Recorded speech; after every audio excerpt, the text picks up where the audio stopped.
E eu te convido para você abrir a sua Bíblia em Atos dos Apóstolos, capítulo 9. Nós vamos ler do verso 36 ao 43. Atos, capítulo 9, do 36 ao 46. 43. É tanto eixo, né? Até eu percebi que eu chiei demais agora, hein? Assim diz a palavra do Senhor.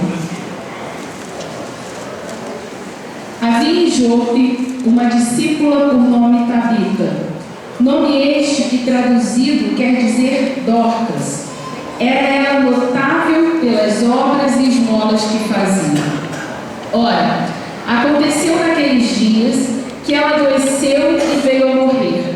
E depois de a lavarem, puseram-na no cenáculo. Como o líder era perto de Jope, ouvindo os discípulos que Pedro estava ali, enviaram-lhe 2 homens que lhe pedissem: não demores em vir ter conosco. Pedro atendeu e foi com eles. Tendo chegado, conduziram-no para o cenáculo, e todas as viúvas o cercaram, chorando e mostrando-lhe túnicas e vestidos que Dorcas fizera enquanto estava com elas. Mas Pedro, tendo feito sair a todos, pondo-se de joelhos, orou, e voltando-se para o corpo, disse: Tabita, levanta-te.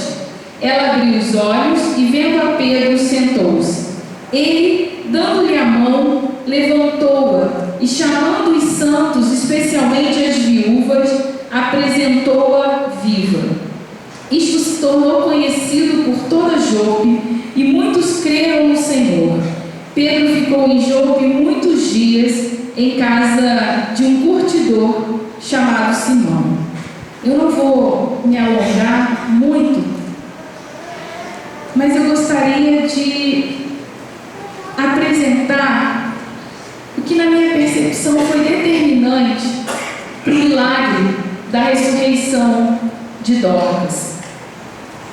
Atos capítulo 9, ele tem na sua maioria, o relato sobre a conversão de Paulo. É só no finalzinho que aparece Pedro pastoreando. Era um tempo de paz, era um tempo de tranquilidade. Pedro visitava, pastoreava as igrejas. E nesse tempo, no final do capítulo 9, existem 2 relatos de milagres realizados por Pedro. A cura de Enéas, e logo em seguida a ressurreição de Dorcas. E quem era Dorcas? Dorcas é a única mulher na Bíblia que é registrada como uma discípula. Havia em Jope uma discípula por nome Tabita. É a única vez que aparece a palavra discípula referindo-se a uma mulher, o que não necessariamente significa que não existiam discípulas naquela época. Existiam, e Dorcas era uma delas. E é interessante perceber que o que dá legitimidade ao discipulado, ao título de discípula de Dorcas, é que era ela notável pelas boas obras e esmolas que fazia. Um estudo mais aprofundado dessa expressão boas obras vai além da confecção de roupas, vai além da doação de dinheiro a quem necessita, mas também diz respeito à visita aos enfermos, diz respeito a consolo às pessoas que estão enlutadas, diz respeito ao testemunho dado por ela por meio das suas ações, ao testemunho dado por ela também referente ao Senhor Jesus Cristo e o poder salvador que Jesus tinha. Esse nome Dorcas, ele comumente naquela época era dado a uma pessoa que havia sido escravizada, mas a pesquisa bíblica aponta que Dorcas era uma mulher de ter posses e por isso confeccionavam roupas para aquelas viúvas. Mas isso não importa para Lucas, para o autor de Atos. O que importa era dizer que ela era reconhecida pelas suas obras. As viúvas eram parte excluída da sociedade. E aquela mulher olhava para quem era excluído e se dignava dirigir a sua atitude como discípula a quem assim precisava. Mas ela morreu. Ela perdeu a vida. E diante dessa morte, a comunidade, aquelas mulheres que se reuniam ao redor de Dorcas, vão chamar Pedro, que está numa cidade mais ou menos 15 quilômetros perto de Jope.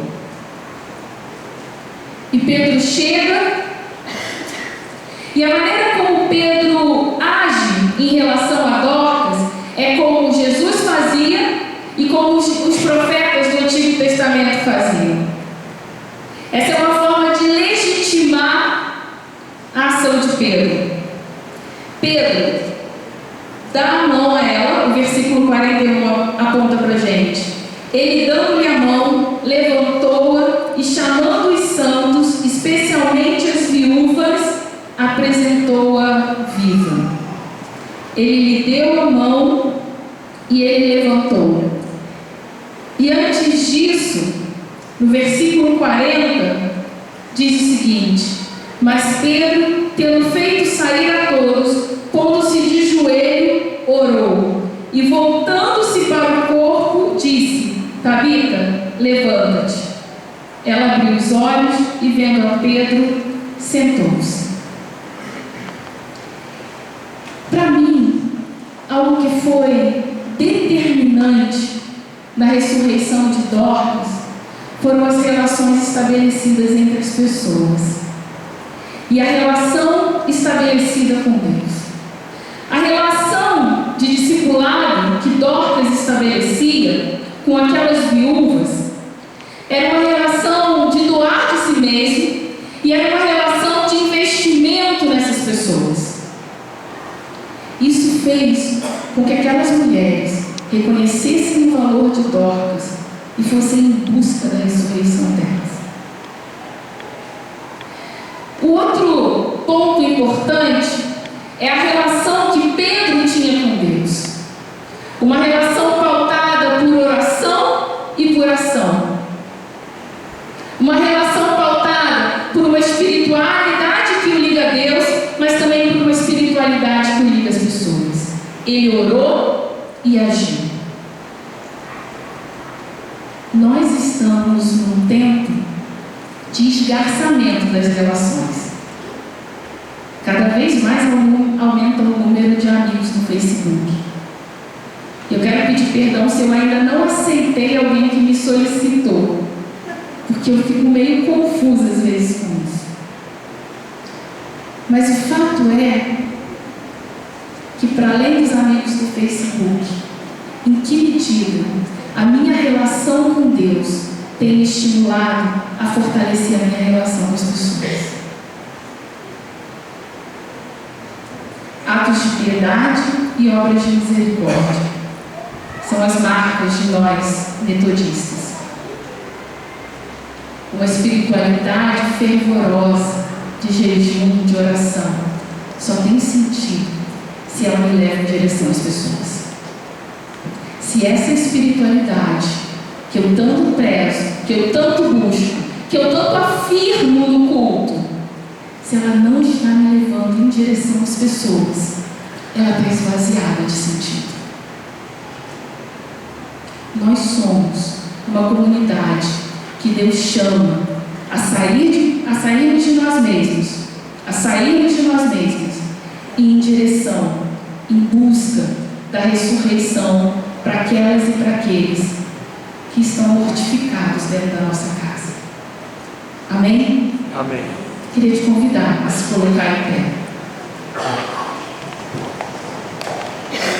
Talvez você esteja como Dorcas, tem áreas da sua vida que morreram, ainda que você se seja um discípulo, uma discípula fervorosa, temente a Deus, fiel a Deus.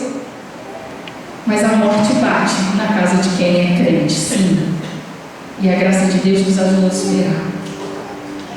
Talvez você tenha pessoas mortas ao seu redor, mas tem sido difícil você ir em direção a elas. Vamos pedir a graça do Senhor sobre as nossas vidas. Deus, muito obrigado por esse tempo de festa, por esse tempo de comunhão e também por esse tempo de reflexão da Tua Palavra. Que o Senhor fortaleça cada dia nas nossas vidas o desejo de Te buscar incessantemente, como nós sempre cantamos aqui, Senhor. Que o Senhor nos leve mais além, que o Senhor nos leve para além de nós mesmos, ó Pai, e que as escamas caiam dos nossos olhos. Amém. A fim, Senhor Deus, de que nós entendamos que tipo de discípulos e discípulas o Senhor quer que existam dentro da Tua casa. Que são aqueles e aquelas que, sem perder de vista a relação contigo, Senhor, por conta dessa relação, se movimente em direção a quem assim precisa. Agora existem coisas mortas dentro de nós. Traga homens e mulheres para nos ajudar a ressuscitar, Pai. Ajuda-nos a confiar na outra pessoa também, para abrirmos o nosso coração, porque sozinho muitas vezes a gente não consegue seguir. Cuida de nós, Senhor.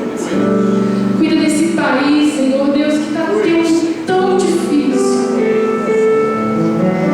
Um tempo, Senhor Deus, que as relações estão esgarçadas e há ódio de ambos os lados, ó Pai. Tem misericórdia de nós e que a gente seja sal da terra, nesta terra mesmo, Senhor, neste país, em nome de Jesus, amém.